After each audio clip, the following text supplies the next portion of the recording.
हर हर महादेव दोस्तों, मैं आपका गोस्वामी रास बिहारी आज ऐसी बात आप लोगों के सामने ला रहा हूँ जो आप लोग कहीं ना कहीं टीवी वगैरह पर देखे होंगे।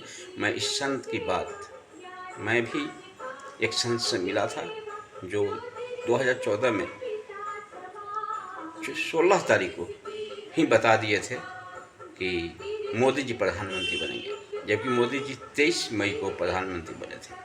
तो संतों की तो बात हिंदुस्तान को मोदी जी के साथ मिला ही है। हर हर महादेव। कि परमात्मा अपने उस किरदार को चुनता है जो नेतृत्व करेगा, तो उसके अंदर नेतृत्व की वो क्षमता भी तो हो, उसका कैरेक्टर भी तो हो। हमें कुछ गलत माइंडसेट से बाहर निकलना पड़ेगा।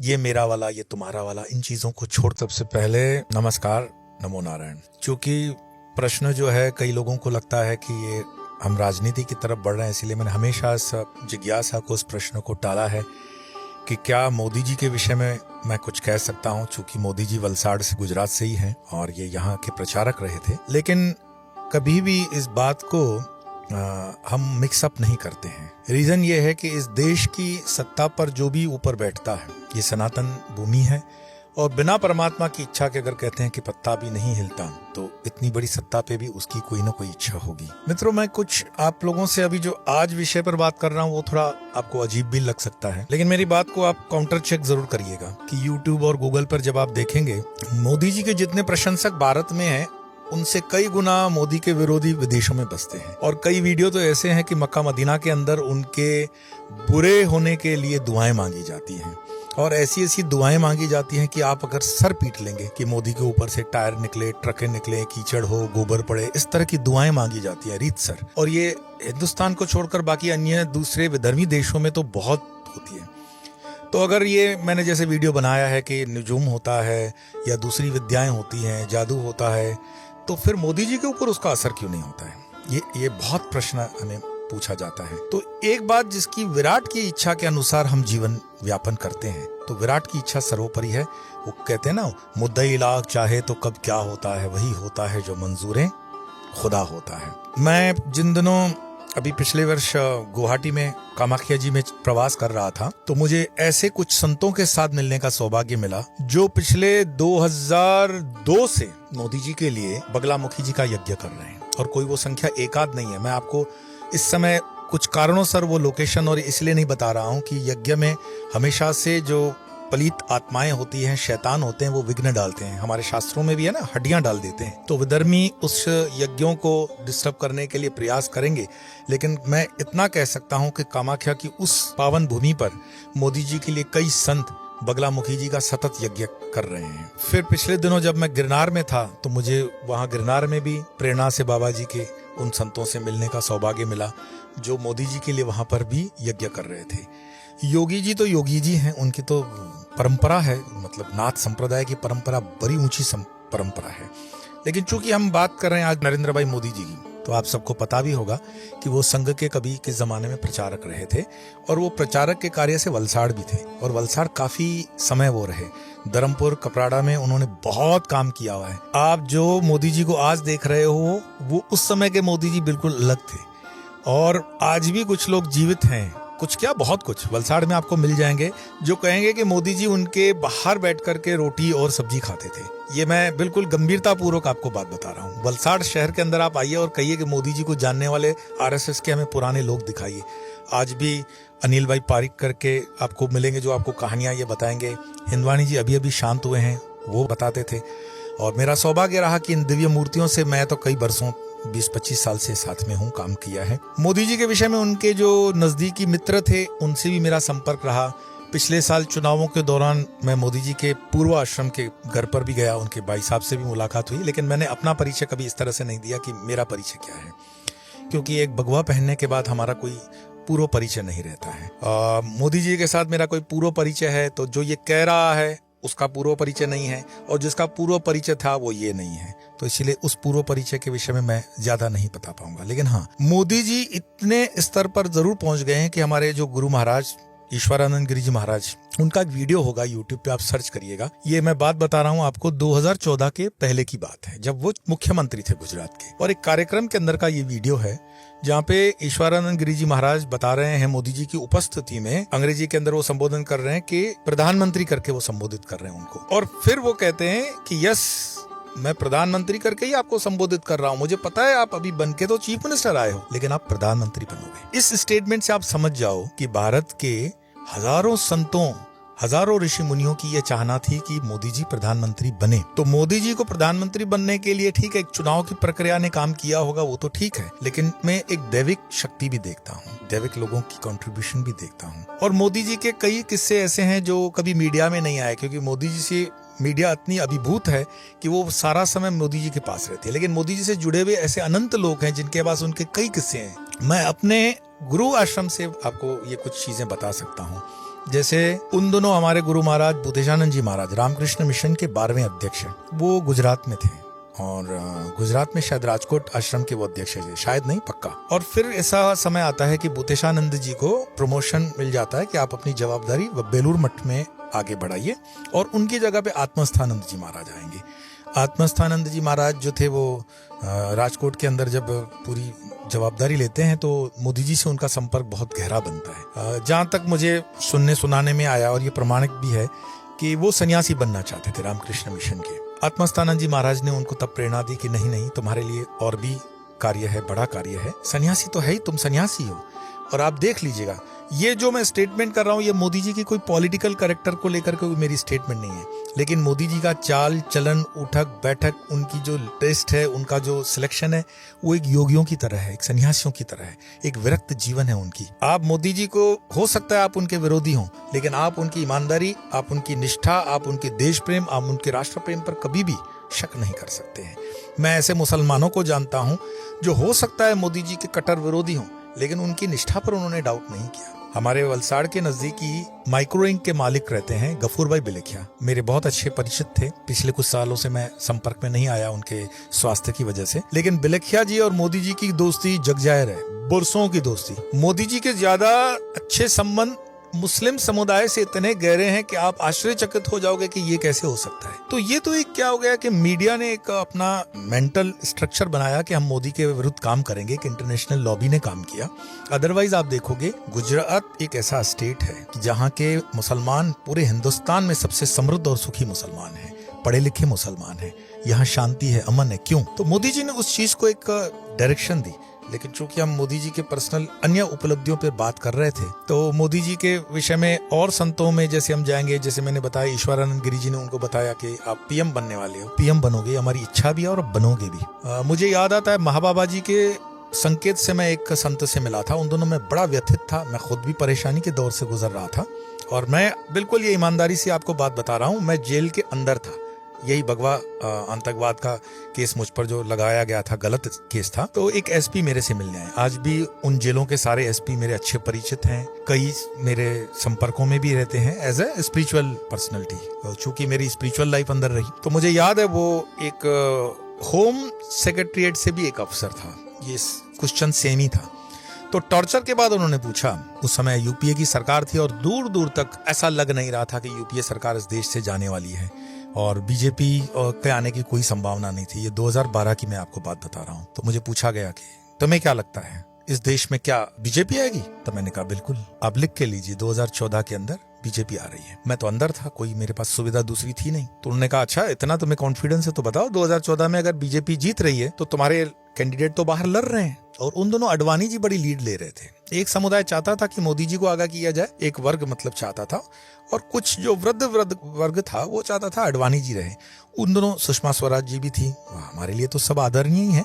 लेकिन राजनीति के माहौल में बाला साहब ठाकरे की भी एक स्टेटमेंट आगे चल करके आती है, तो माहौल कुछ ऐसा कंफ्यूजन था कि पता नहीं कौन प्रधानमंत्री बनेगा। तो जब उन अफसर ने मुझे पूछा कि तुम्हारा तो ठिकाना नहीं है मतलब लोगों का कि कौन प्रधानमंत्री बनेगा, आपस में लड़ मर रहे हो, कैसे कहते हो कि बीजेपी जीतेगी? मैंने कहा बीजेपी जीतेगी और नरेंद्र नरेंद्र भाई मोदी जी प्रधानमंत्री बनेंगे। उनको बहुत गुस्सा आया, बोले तुम पागल हो चुके हो। अब मैं उनको ये नहीं बता सकता था कि मुझे जिस व्यक्ति या जिस पर्सनैलिटी या जिस शक्ति या जिस दिव्य आत्मा या जिस दिव्य पुरुष ने ये संकेत बताया है, आई डोंट डाउट, मुझे उन पर कोई शक नहीं था। और बड़ी निष्ठा और श्रद्धा से मैंने कहा कि मोदी जी प्रधानमंत्री बने। तो उन्होंने अपने उस ईगो में कहा कि ठीक है, अगर ये बात सच होती है तो मैं आपको प्रणाम करने इसी जेल के अंदर आऊंगा। मैं नाम फिर भी नहीं बताऊंगा क्योंकि आज भी शायद वो सर्विसेज में है और सीनियर सेक्रेटरीट में हो सकते हैं, वो मेरा कोई संपर्क अभी नहीं है। और उन्होंने अपनी जबान निभाई। 2014 के अंदर मोदी जी प्रधानमंत्री बने और वो मुझे मिलने के लिए जयपुर जेल में आए थे।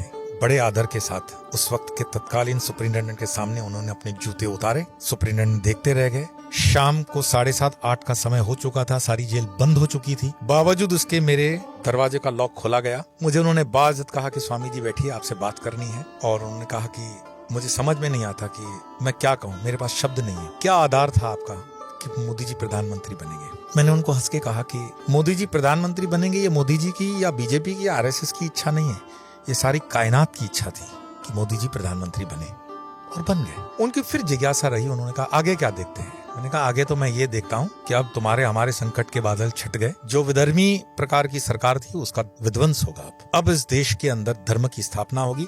और जब मैं धर्म कहता हूँ तो उसमें वही मोदी जी वाला कि जो उस देश में रहते हैं वो सारे अपने हैं, जो उस देश से जुड़े हुए हैं वो सारे अपने हैं। हमें कुछ गलत माइंडसेट से बाहर निकलना पड़ेगा। ये मेरा वाला, ये तुम्हारा वाला, इन चीजों को छोड़ करके चलना पड़ेगा। और अध्यात्म यात्रा के अंदर कोई भी जो जेन्युइन संत होता है या फकीर होता है, उसके लिए धर्म एक उसकी साधना का मार्ग हो सकता है। लेकिन ये जो खाने में बांटने वाली चीजें होती हैं, ये एक सही सन्यासी या सही संत के लिए नहीं होती हैं। पर इसका मतलब ये भी नहीं है कि वो निर्माल्य होकर के अपने धर्म पर होने वाले जुल्म को सह लेगा, गलत के लिए बोलेगा नहीं। सर्वधर्म सम्मान है तो कुछ भी उस तरह का नहीं होता है। जो सत्य है उस सत्य के साथ हम खड़े रहेंगे। कारण धर्मो रक्षते रक्षिता वाला है। अब धर्म सत्य के साथ रहता है। तो मोदी जी का संक्षिप्त में अगर मैं बताऊं, एक हमारे नरियाद के उनके मित्र थे उस जमाने के।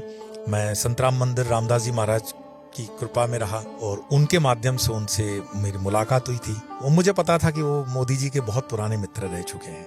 अब तो वो शरीर में नहीं है। गाड़ी उनकी सरनेम थी, वकील भी थे वो पेशे से। मैं उनके घर रुक चुका हूँ 2 रातें। अच्छा पुराना हवेली वाला मकान था उनका संतराम मंदिर के आस विस्तार में। तो मैंने कहा आप मोदी जी के उन संस्मरण को हमारे साथ शेयर करिए कुछ। उन दिनों जिन दिनों मोदी जी कुछ विशेष नहीं थे। तो बोले उनका सेंस ऑफ ह्यूमर, उनके शब्द का चयन, उनकी स्पॉन्टेनियस जो एक कला है, मतलब वाणी से लेकर के, वर्तन से लेकर के, विचार से लेकर के, उनके वैराग्य से लेकर के, आप शब्द बताते जाइए और एक एक शब्द उनके जीवन में उतरता है।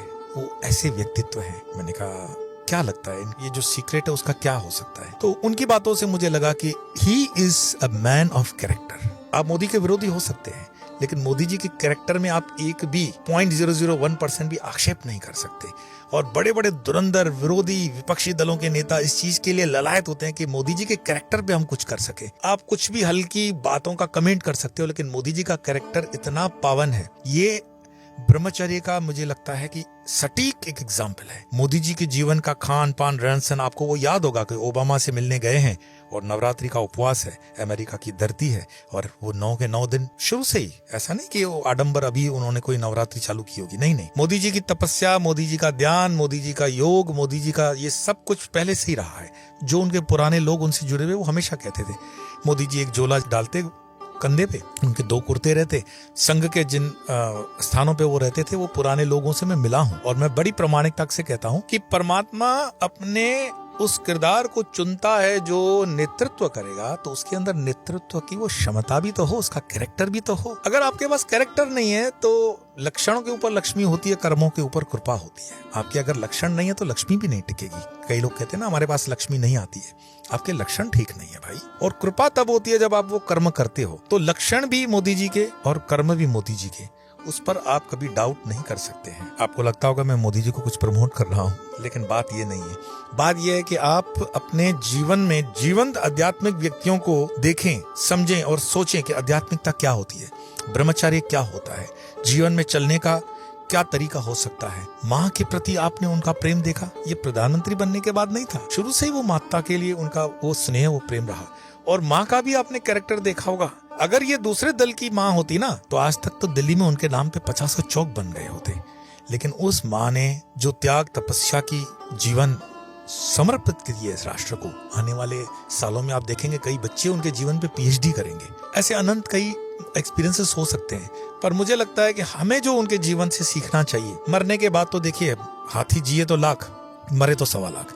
तो हम कहते हैं, किसी ने ओशो से पूछा था कि भगवान बुद्ध जब थे तो बुद्ध के समय में उनको लोगों ने भगवान पहचाना क्यों नहीं? अब मेरे शब्दों पे ध्यान दीजिएगा। ओशो वही मंच से कह रहे हैं, बुद्ध सदैव से रहे हैं, बुद्ध सदैव रहेंगे, और बुद्ध इस समय भी तुम्हारे साथ है, क्या तुम पहचान पाओ रहे हो? ओशो का उस समय भी संकेत था कि तुम्हारे साथ जो बैठा हुआ है वो बुद्ध है।